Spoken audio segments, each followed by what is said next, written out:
Jadi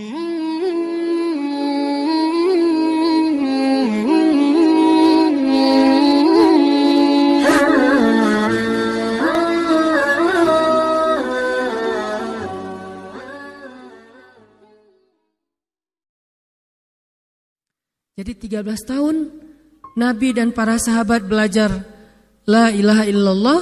Baru setelah 13 tahun di Madinah muncul ayat-ayat syariat. Syariat umroh, syariat haji, syariat puasa, syariat tilawah, syariat hijab. Sehingga ketika ayat hijab turun, perempuan-perempuan yang sudah belajar La ilaha illallah selama beberapa tahun tidak lagi sulit untuk menerapkannya. Begitu ayat hijab turun dibacakan oleh Nabi di dalam masjid, semua sahabat-sahabat mendengar itu dengan sangat perhatian. Lalu mereka semuanya pamitan, ya Rasulullah kami ingin pulang. Ngapain pulang? Mau ngasih tahu ke istri-istri kami supaya berhijab. Emang kamu punya istri? Oh ya enggak. Ada yang jomblo berharap punya istri, terus ngasih tahu ke siapa yang jomblo-jomblo? Itulah kasihannya ya. Enggak bisa ngasih tahu ke kakaknya, adeknya, apalah siapalah, mantannya mungkin. Pulang ngasih tahu ke istri-istri mereka, saudari-saudari mereka, putri-putri mereka, dan perempuan yang mendengar ayat ini dibacakan langsung menutup kepala mereka dengan benda apapun yang ada di tangannya. Mau jemuran, mau baskom, mau apa. Pokoknya pegang apa, tutup langsung. Hijab. Kenapa? Ini perintah Allah. Gak mungkin Allah memerintahkan kita sesuatu kecuali ada kebaikan di dalamnya. Itu aja pertimbangannya. La ilaha illallah. Bukan, kenapa? Kan lebih nyaman gak pakai hijab. Kan ini, kan itu. Enggak. Satu aja alasannya. Alasan la ilaha illallah. Kalau ini perintah Allah, sami'na wa ata'na. Itu dampak dari la ilaha illallah. Dikasih perintah sesulit apapun, termasuk Zainab dengan Zaid bin Harisah. Pernah kan baca kisah Zainab di surat Al-Ahzab? Mungkin kapan-kapan kita bahas itu. Efek dari la ilaha illallah. Tiba-tiba Nabi datang kepada Zainab. Sebetulnya Zainab ini ada hati kepada Nabi Muhammad. Siapa sih yang gak punya hati untuk Rasulullah ya? Semua cewek juga pasti mengidam-idamkan pengen jadi istri Nabi. Karena otomatis istri Nabi itu adalah dijamin surga. Siapa yang gak pengen jadi istri Nabi? Di surga nanti punya rumah, satu rumah dengan Nabi. Kan keren banget. Kita bisa jadi tetangga Nabi aja di surga udah keren banget. Apalagi serumah dengan Nabi. Semua cewek juga pengen jadi istri Nabi, termasuk Zainab. Dan itu hal yang wajar. Pas Nabi datang ke rumah Zainab, Zainab udah kegeeran. Nabi bilang kepada keluarga Zainab, saya ingin melamar Zainab. Zainab udah bahagia. Untuk Zaid, untuk Zaid, bukan untuk Rasulullah. Zaid? Siapa Zaid? Anak angkatnya Nabi Muhammad SAW, bekas budak. Mirip-mirip dengan Julaibib. Julaibib itu edisi Madinah, Zaid itu edisi Mekah. Ada dua cowok jomblo yang sama-sama pernah diuji dengan masalah jodoh. Zaid edisi Makkiyah, Julaibib edisi Madaniyah. Dua-duanya jomblo. Dua-duanya orang biasa, gak punya daya tarik. Followersnya gak ada, 0. Bukan selebgram sama sekali. Kata Rasulullah, aku melamar Zainab untuk putraku Zaid bin Harithah, anak angkatnya Nabi. Zainab menjawab apa? Ya Rasulullah, saya gak cinta sama Zaid. Jawaban yang sangat wajar kan? Dan jawaban yang paling sering kita dengar sekarang kan? Maaf ya, aku gak ada perasaan, kita jadi adik kakak aja. Itu kan standar ya? Standar banget lah kayak gitu-gitu. Maaf ya, kita jadi temenan aja. Maaf ya, aku gak ada perasaan apa-apa selama ini. Maaf ya, dan segala macam. Dengan bahasa-bahasa halus tapi nolak intinya. Kenapa gak bilang aja, udah gak usah kesini lagi. Kan jelas ya. Ini dengan bahasa, ya Rasulullah, aku tidak cinta kepada Zaid.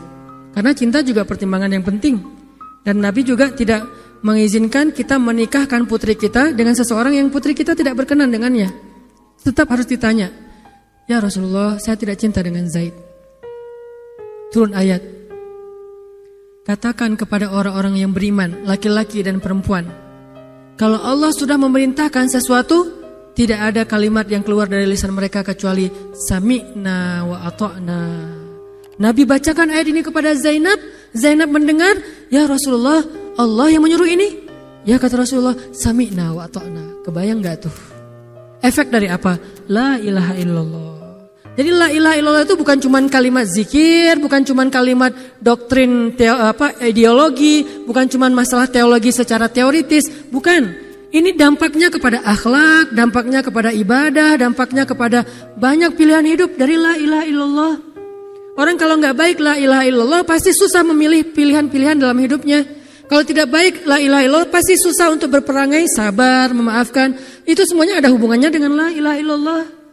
Sama kayak Abu Bakar ketika dia sakit hati kepada orang yang memfitnah anaknya, dia cari tahu siapa orang yang pertama menyebar hoax tentang Aisyah. Ketahuan, dilaporin, diperkarakan sama Abu Bakar. Tiba-tiba turun ayat dari Allah. Janganlah orang yang memiliki kelebihan harta di antara kalian bersumpah untuk tidak lagi membantu saudaranya gara-gara sakit hati. Hendaklah dia berlapang dada dan memaafkan. Itu perintah Allah. Berlapang dada dan memaafkan. Terus konsekuensinya apa? Balasan janji Allah apa? Ala tuhibbuna ayyaghfirallahu lakum? Tidakkah kamu suka jika Allah memaafkan juga kesalahan-kesalahan kamu? Jadi deal-dealannya dengan Allah, bukan dengan makhluk. Enak aja saya maafin dia, untung di dia, rugi di saya. Enggak.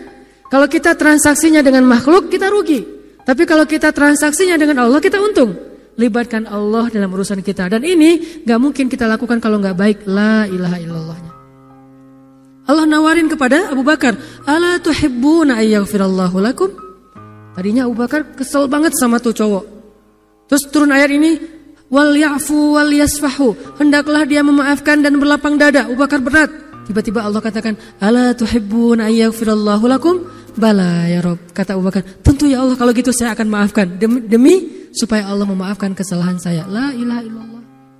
Zainab, sami'na wa ata'na. Ya udah saya terima Zaid ya Rasulullah. Alhamdulillah. Datang Nabi ke Zaid, Zaid mau nggak nikah sama Zainab? Sebetulnya mau banget, tapi nggak pede. Zaid takut Zainab nanti jadi terpaksa menikah dengan Zaid, jadi nggak nyaman. Zaid juga nggak mau menyulitkan Zainab.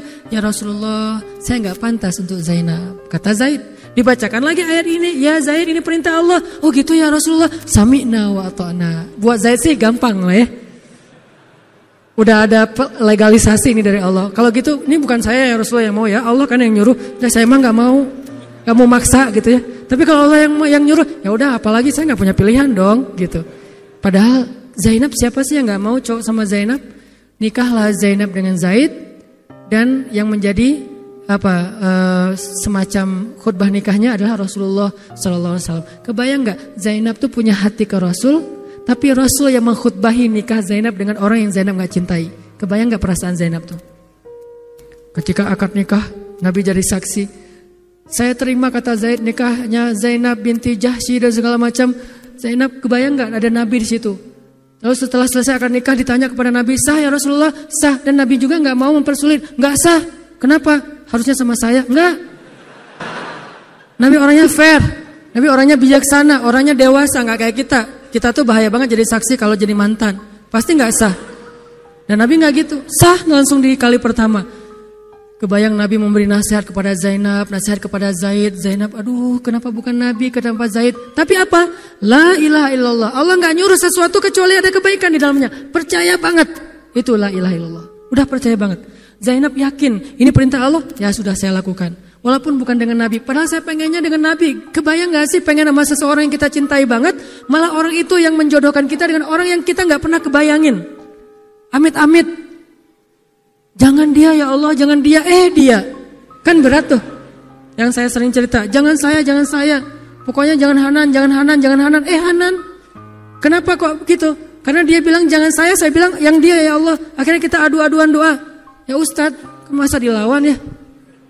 Doanya lebih panjang, lebih sujudnya apa segala macam. Akhirnya jadi gak kebayang tuh buat Zainab. Kalau Zaid sih mungkin kebayang lah ya. Gimana happynya Zaid menikah dengan seorang cewek yang semua orang Mekah pengen nikahin dia. Tapi kalau Zainab, itu hari-hari yang sangat berat. Malam pertama gak kebayang buat Zainab. Zaid. Begitu Zaid datang, assalamualaikum Zainab. Gimana tuh? Ini kalau kita lihat dari angle manusia ya, karena Zainab juga manusia. Tapi semua emosional subjektif manusia redam dengan iman la ilaha illallah. Harapannya cuma satu, pasti ada kebaikan di sini. Pasti ada kebaikan di sini. Walaupun gak kebayang kebaikannya apa, pokoknya ada aja. La ilaha illallah. Nikah Zainab sama Zaid, cekcok selama 1 tahun, gak pernah akur. Pulang kerja rame, berangkat kerja rame, pagi rame, sore rame. Gak cocok aja tuh Zainab sama Zaid. Berkali-kali datang berdua sama ke Rasulullah, ya Rasulullah nasihati kami. Udah dinasihati pulang, rame lagi. Di mobil aja berdua rame, macet apa segala. Ya udah nikmati aja, rame gara-gara macet. Terus aja kayak gitu. Pokoknya selama setahun mereka sering percekcokan rumah tangga. Jadi kalau kita ngelihat ada keluarga yang mungkin baru menikah kemudian bercerai, jangan menjudge mereka. Karena menikah itu ibadah, perintah Allah. Itu lebih baik daripada tidak menikah tetapi sudah melakukan banyak perbuatan dosa.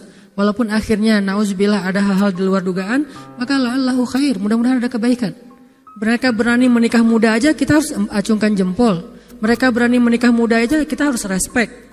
Kan saya sering bilang no judgment, respect to other kan.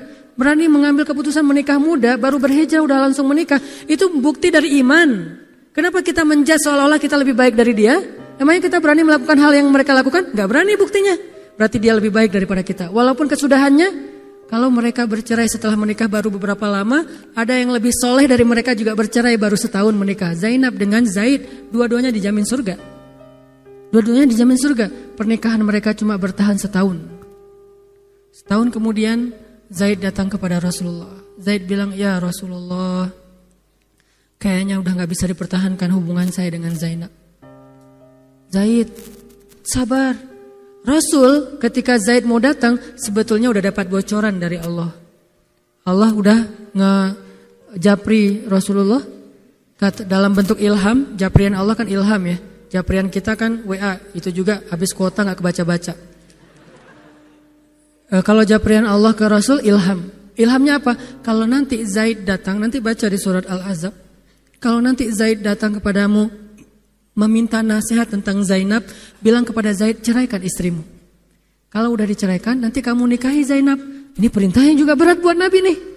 Kebayang gak sih anak angkat kesayangan Nabi yang selama ini baik banget sama Nabi, tiba-tiba dia punya masalah dengan istrinya, disuruh cerain dengan niat kalau udah cerai nanti dia yang nikahin. Kan gak kebayang tuh buat Nabi. Ditambah lagi Nabi itu orangnya ra'afah banget, sangat gak enakan. Kita aja gak tega kayak gitu. Emang ada yang tega kayak gitu? Gak tega kan? Zainab mantan kita sih.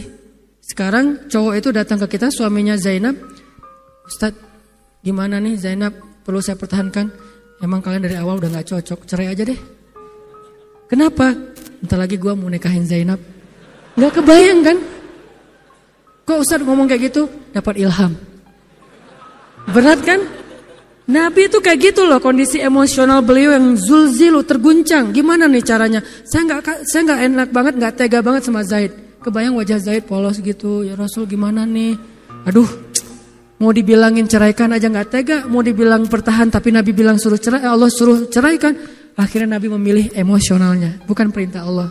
Wahai Zaid, tahan istrimu, jangan ceraikan. Padahal kata Allah suruh ceraikan. Lihat beratnya Nabi waktu itu. Akhirnya Zaid pulang, gitu ya Rasul. Ya pulanglah Zaid, Nabi gak enak banget sama Allah.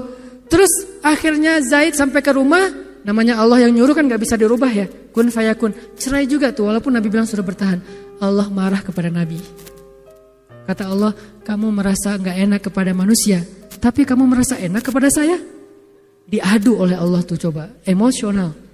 Nabi langsung sujud, ya Allah ampuni saya benar-benar, saya tahu saya gak enak sama Allah, tapi juga saya gak tega sama Zaid. Kebayang gak sih ya Allah wajah Zaid yang polos kayak gitu, disuruh cerain terus saya nikahin istrinya. Gimana perasaan Zaid?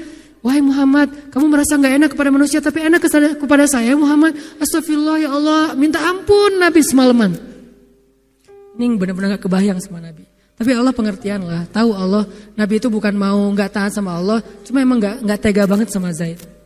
Akhirnya Allah ngambil keputusan sendiri, Zaid cerai dengan Zainab. Setelah selesai masa iddah Zainab, Allah katakan, Muhammad sekarang datang kepada Zainab, lamar Zainab. Dengan berat hati Nabi, tok pelan gitu, berharap gak dibukain pintu. Langsung udah ditunggu ternyata sama Zainab. Eng gitu, bukain pintu. Pas Nabi datang, Assalamualaikum, Waalaikumsalam gitu. Zainab udah punya firasat. Nabi mengatakan, Zainab, ada perintah dari Allah. Apa ya Rasulullah? Sami'na wa ata'na. Belum juga dikasih tahu. Sami'na. Allah menyuruh saya untuk melamar kamu Zainab. Untuk siapa ya Rasulullah? Curiga kan? Jangan-jangan orang lain lagi nih. Untuk siapa ya Rasulullah? Untuk saya. Masya Allah gitu. Cuman Zainab kan gengsi gitu lah. Masa cewek harus teriak-teriak gitu kan ya? Oh gitu. Padahal Padahal masuk ke dalam kamar, wah gitu ya. Gigit jari apa, gaya-gaya cewek lah ya. Oh gitu, ntar ya saya pikir-pikir dulu. Saya istiqoroh dulu, Nabi diistiqorohin. Udah diterima, sami'na wa ata'na. Dan inilah khair, kebaikan yang diharapkan oleh Zainab. Walaupun gak pernah terbayang, gak mungkin dong Zainab berpikir akan cerai setelah setahun kan.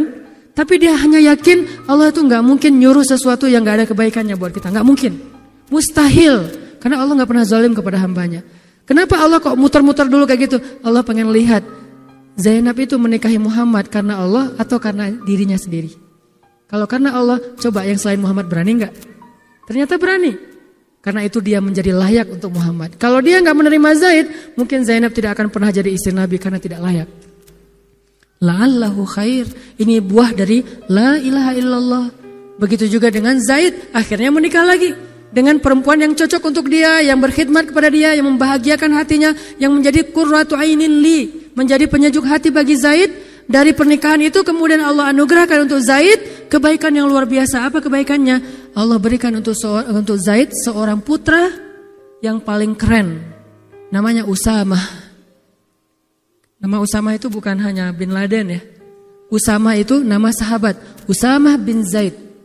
Itu adalah komandan militer termuda dalam sejarah Islam. 14 tahun sudah memimpin pasukan perang yang isinya para sahabat senior. 14 tahun. Kelas 3 SMP. Baru mau ujian nasional disuruh perang.